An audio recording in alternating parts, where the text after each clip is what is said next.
Hello વિદ્યાર્થી મિત્રો, એજ્યુકટેકનો ચેનલમાં આપનું સ્વાગત છે। આજે આપણે શીખીશું ધોરણ 8 વિષય વિજ્ઞાન પાઠ 4 દહન અને જ્યોત।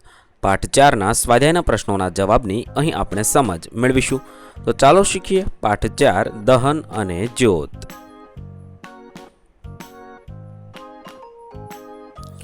પ્રશ્ન નંબર 1, જે શરતો હેઠળ દહન થઈ શકે છે તેની યાદી બનાવો। જવાબમાં લખી શકાય દહન માટેની શરતો। પહેલું, દહનશીલ પદાર્થની હાજરી। બીજું, હવાનો પુરવઠો એટલે કે ઓક્સિજન જે દહન ક્રિયામાં મદદ કરે છે। 3, જ્વલન બિંદુની પ્રાપ્તિ। આ ત્રણેય જરૂરી છે।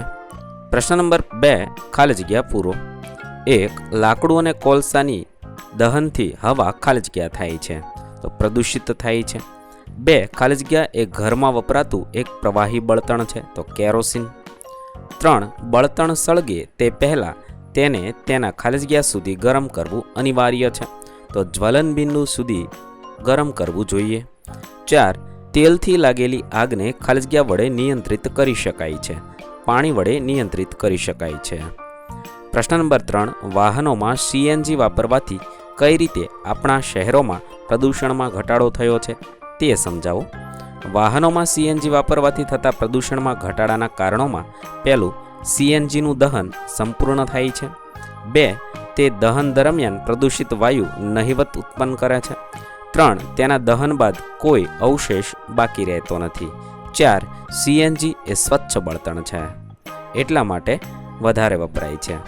પ્રશ્ન નંબર 4, બળતણ તરીકે એલપીજી અને લાકડાની સરખામણી કરો।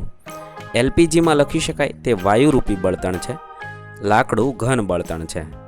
એલપીજી દહન બાદ કોઈ અવશેષ બાકી રહેતો નથી, જ્યારે લાકડાના દહનની અંદર અવશેષ રૂપે રાખ રહે છે।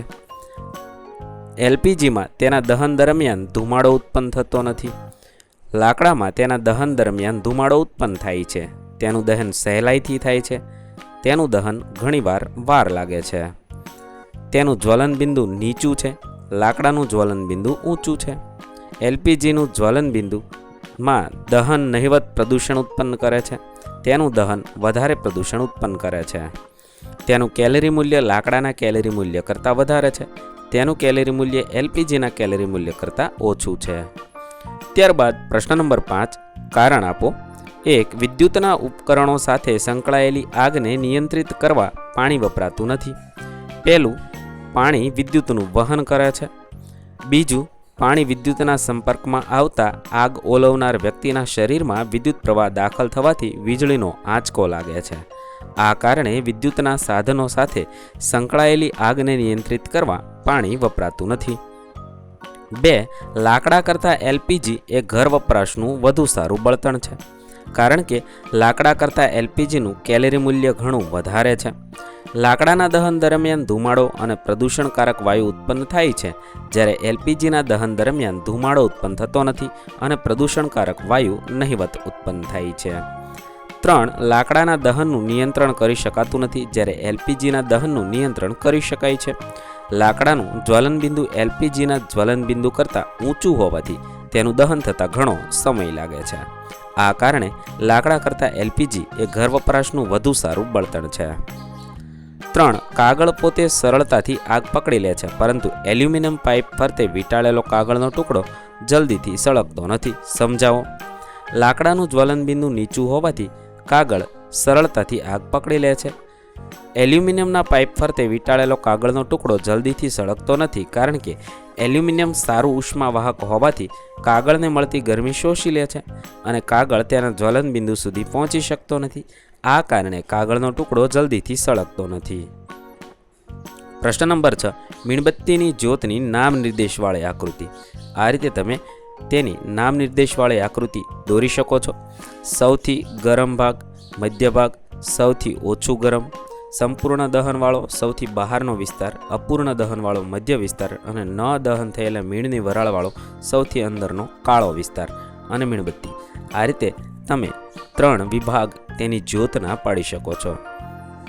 ત્યારબાદ પ્રશ્ન નંબર 7, બળતણનું કેલરી મૂલ્ય દર્શાવવા માટેનો એકમ જણાવો। બળતણનું કેલરી મૂલ્ય દર્શાવવા માટેનો એકમ કિલો જૂલ પ્રતિ કિલોગ્રામ કેજે પ્રતિ કિલોગ્રામ છે.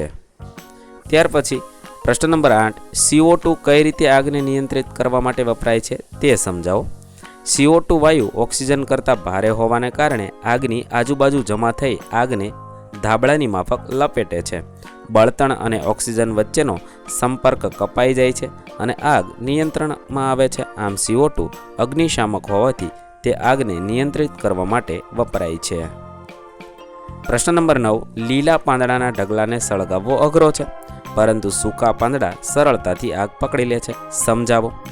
લીલા પાંદડામાં થોડા પ્રમાણમાં પાણી હોવાથી તેનું જ્વલન બિંદુ ઊંચું જાય છે અને સહેલાઈથી સળગતા નથી. સૂકા પાંદડામાં ભેજ હોતો નથી અને તેનું જ્વલન બિંદુ નીચું હોવાને કારણે સરળતાથી આગ પકડી લે છે. પ્રશ્ન નંબર 10, સોનું અને ચાંદી પીગળવા માટે સોની મીણબત્તીની જ્યોતના કયા વિસ્તારનો ઉપયોગ કરે છે અને શા માટે? સોનું અને ચાંદી પીગાળવા માટે સોની મીણબત્તીની જ્યોતના મધ્ય વિસ્તારનો ઉપયોગ કરે છે. જ્યોતનો આ વિસ્તાર સૌથી મોટો છે. આ વિસ્તારમાં મીણના કણો અપૂર્ણ દહન પામી તપોજ્જવલ બને છે.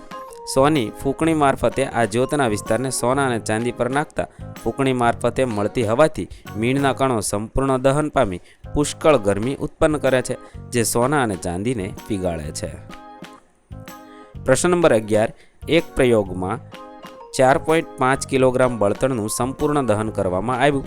તેમાંથી ઉત્પન્ન થતી ઉષ્મા 1,80,000 કિલો જૂલ નોંધાઈ. બળતણનું કેલરી મૂલ્ય શોધો. બળતણનું કુલ દળ 4.5 કિલોગ્રામ છે.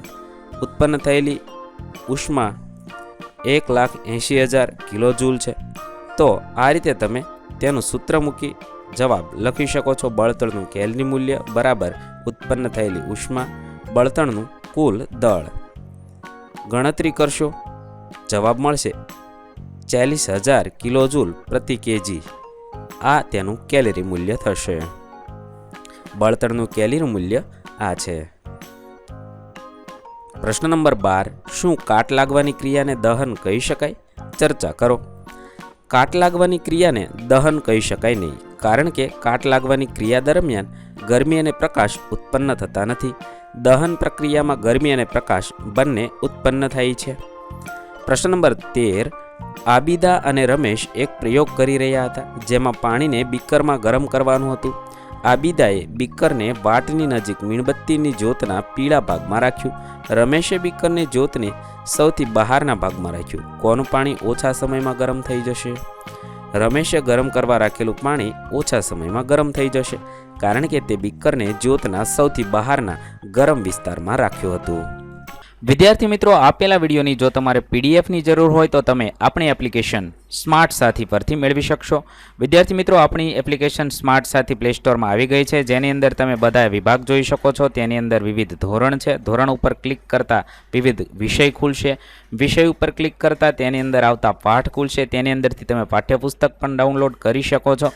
તેની અંદર આપેલા પાઠમાં ક્લિક કરતાં તમે પાઠની પીડીએફ, સ્વાધ્યાયની પીડીએફ, સ્વાધ્યાયન પોથીની પીડીએફ, પાઠના વિવિધ વિડીયોઝ, સ્વાધ્યાયના વિડીયોઝ, સ્વાધ્યાયન પોથીના વિડીયોઝ બધું જોઈ શકો છો અને ડાઉનલોડ પણ માત્ર એક ક્લિકમાં કરી શકો છો. વિદ્યાર્થી મિત્રો, આપણી એપને સપોર્ટ કરજો, ડાઉનલોડ કરજો.